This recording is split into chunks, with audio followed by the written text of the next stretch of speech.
Ce film est dans mon top 3 2024 et il est pas troisième. Mais c'est le générique. Truc de dingue. Oh. Challenger. Ok, d'accord. Le film avec Zendaya, tout ça. Arrêtez. Y a pas besoin de regarder un mec qui parle de 10 minutes de ce film pour aller voir ce film. S'il vous plaît, croyez-moi, allez voir ce film. Il est bon en tout. Tout simplement. Pour la faire très très très rapide sur le résumé du film, regardez. C'est... Attendez, parce que là je me mets en place. Il y a une meuf. Il y a 2 gars. Et les 2 gars veulent gérer la meuf. Et il y en a un qui arrive, mais l'autre il est pas très loin à chaque fois. Fin du film. En gros, c'est ça. C'est une espèce de triangle amoureux, saupoudré de tennis, parce qu'il faut bien qu'ils fassent quelque chose de leur vie. C'est presque tout. Voilà, c'est du très très gros. J'ai pas envie d'en dire trop parce que moins on en sait et mieux c'est. On va aller très rapide. Je n'ai que des bonnes choses à dire de ce film parce que je n'ai pas trouvé de points négatifs. Tout simplement. L'esthétique du son. J'en parle assez souvent maintenant sur ma chaîne parce que plus on fait gaffe et plus le son est important dans les films. Les musiques sont folles, déjà de 1, la BO est folle, la soundtrack est folle, mais les timings de musique aussi. Par exemple, il y a quelque chose qui se passe, la musique est au bon moment, vous voyez ce que je veux dire? Le timing des musiques est fou et bien, ça rajoute tout. En plus, rajoute à la tension générale parce que oui, il y a une tension de zinzin.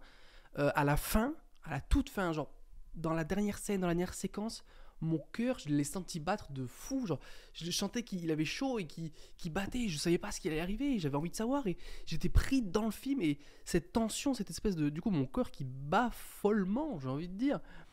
C'était dingue. J'avais envie de savoir comment ça se finit. J'étais comme ça. J'étais happé. J'étais dans le film. Et c'est ça qui est trop bien. L'esthétique visuelle aussi est folle.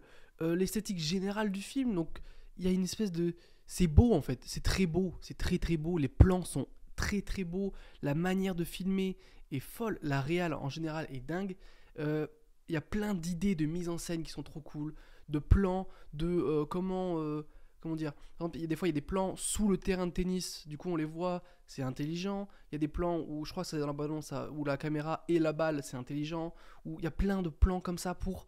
C'est pas juste un film de tennis, déjà, c'est pas du tout juste un film de tennis, mais surtout, quand il filme du tennis, c'est pas tuc, tuc, tuc, parce que ça aurait été ennuyant et nul. La mise en scène fait que c'est beaucoup plus dynamique, c'est intéressant de regarder un match de tennis, alors que je suis pas non plus très fan de tennis, et encore une fois, je vous le dis, si vous aimez pas le tennis, si vous connaissez rien au tennis, ce n'est pas grave, allez voir le film, quand même, on s'en fiche en réalité, c'est pas du tout ça l'important.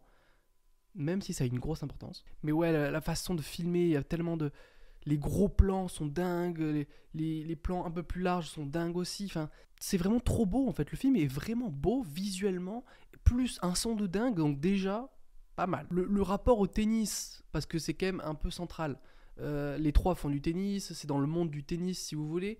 Mais en plus de ça, les matchs de tennis... Les images, des fois, que les personnages se parlent entre eux et ils disent on parle bien de tennis là, oui, oui, alors qu'en fait non, ou non, alors qu'ils pensaient que oui. Enfin, il y a une relation au tennis qui est beaucoup plus forte que juste un sport.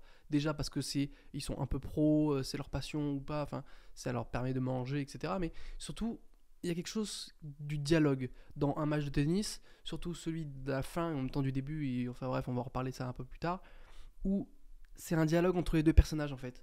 Et même quand. En fait, il y a une mise en scène dans les matchs de tennis où tu sais déjà qui gagne sans savoir le score, sans savoir rien. Il y a une mise en scène dans un peu tout pour montrer la hiérarchie des personnages aussi, parce que ça, on va en reparler encore une fois. Il y a plein de choses à dire sur ce film. Je ne dirai pas tout dans cette vidéo parce que je pense qu'il peut avoir une analyse poussée que du son sur ce film, que de l'esthétique de l'image, que des personnages, que de ça. Et c'est ça qui est fou avec ce genre de film complet en fait. L'acting aussi, l'acting des personnage est dingue. Zendaya, la reine de toutes, les 2 mecs, j'ai pas leur prénom, mais ils sont fous. Donc les 3 portent le film parce qu'il y a un peu que eux entre guillemets, et c'est dingue. L'acting est fou, on y croit, on y croit, on y croit. L'alchimie entre les 3 est folle aussi. L'alchimie entre les 2 mecs est folle, mais folle, tellement que dès le début on s'attache à eux. Enfin, c'est un peu comme si c'était nos potes, tu vois. On les connaît depuis longtemps ces mecs-là. On s'attache à eux encore une fois dès qu'ils font des conneries, tu rigoles. des fois, ils faisaient des trucs de mecs potes en mode ils se courent après, ils font n'importe quoi, ils font des vannes, ils font des. Et t'es avec eux et tu sens qu'on dirait que c'est tes potes à toi en fait. Et plein de gens dans la salle ont rigolé pour des vannes nulles, mais qui sont cool entre potes comme ça, c'est normal. Et ça, c'est trop cool. Voilà, qu'on croit à ce duo de mecs et à ce trio donc. C'est génial. Et c'est ça qui est l'important du film aussi. La relation des personnages est extrêmement importante. Il y a une espèce de hiérarchie avec les personnages où t'as Zendaya au milieu et après elle a une relation différente avec un mec qu'avec l'autre et ça c'est super intéressant. Je vais pas vous dire qui, quoi, comment parce que ça va vous enlever tout le petit épice du film. En fait, les deux mecs veulent gérer Zendaya, ça vous l'avez compris, mais ils ont tous les deux une relation particulière avec elle. J'ai l'impression que c'est littéralement ce que je viens de dire juste avant. Et c'est super intéressant et j'ai pas trop envie de vous dire, mais il y a une espèce de rapport de force en fait, où Zendaya est là, il y en a un, il est un peu plus bas, l'autre il est un peu plus haut, ou au même niveau. Et c'est super intéressant. Je pense que psychologiquement, il y a un truc à analyser de fou, la puissance de la femme aussi dans un couple, le fait que la femme forte, etc., dans un couple, ça peut. Bah, si en face l'homme, machin. Enfin, j'ai pas trop envie de dire en fait, pour pas vous spoiler, pour pas parler trop et vous gâcher certains plaisirs. Donc je vais m'arrêter là pour ça. En tout cas, ça va continuer. Eh oh, quitte pas la vidéo. D'ailleurs, abonne-toi. La temporalité du film n'est pas linéaire. Donc qu'est-ce que ça veut dire? Ça veut dire que c'est pas on commence le film ici et au présent, entre guillemets, et après on continue et hop, c'est la fin. Non. Au début, on est en 2019. Ensuite, ici, on passe il y a 12 ans en avant. En fait, on comprend petit à petit la relation des personnages en commençant par la fin, si vous voulez. On commence par un match de tennis qui se passe en 2019 entre les deux mecs qui sont vieux, entre guillemets, hein, ils ont 30 ans. Et après, hop, il y a une bonne séquence où on les voit jeunes pour comprendre ce qui se passe, pour comprendre l'enjeu de ce match, pour comprendre l'enjeu des personnages, ce qui leur a arrivé. Et donc, ça, c'est super intéressant aussi. C'est un bon choix. Ça aurait pu et ça pourrait peut-être perdre certaines personnes parce qu'il y a souvent un peu comme au tennis, en fait, ça passe du présent au passé, au présent au passé, mais pas le même, genre 3 ans avant plutôt que 12, au présent à la veille, au présent à l'avant-veille. Enfin, il y a un truc comme ça qui passe du présent au passé. Personnellement, ça va pas du tout déranger et au contraire, c'est super intéressant parce qu'au début, tu te dis, ok, là, pourquoi ils sont comme ça? Ok, ils étaient potes avant, ben pourquoi ils sont plus potes?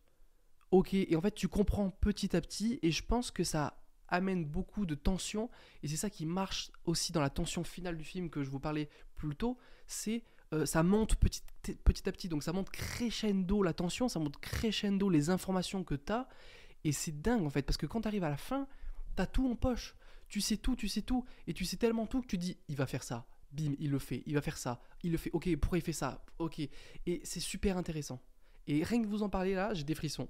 Voilà, bah c'est comme ça. Ça parle aussi d'amitié, ce film d'amitié, de rivalité, de dualité. C'est des duels un peu entre les deux mecs. Les deux mecs qui ont une amitié forte, très fusionnelle, voire limite tension sexuelle. Et Zendaya qui vient un peu casser un ménage, comme elle dit dans le film, à voir si c'est réel, si au final ça a cassé le ménage, si ça l'a remis sur pied, non, pas rectifié, n'importe quoi.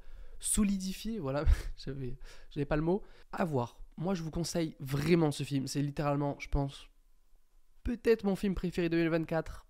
Coup de cœur avec Iron Claw que j'ai vu au tout début d'année. Mais je sais pas s'il est sorti en 2024 ou 2023, Iron Claw. Mais c'est vraiment la claque, la grosse claque, que ce soit visuellement, dans la tension, dans le son, dans l'acting, dans tout ce que vous voulez. Ce film est dingue. Ce film est dingue. Voilà, allez voir le film. À plus dans le bus.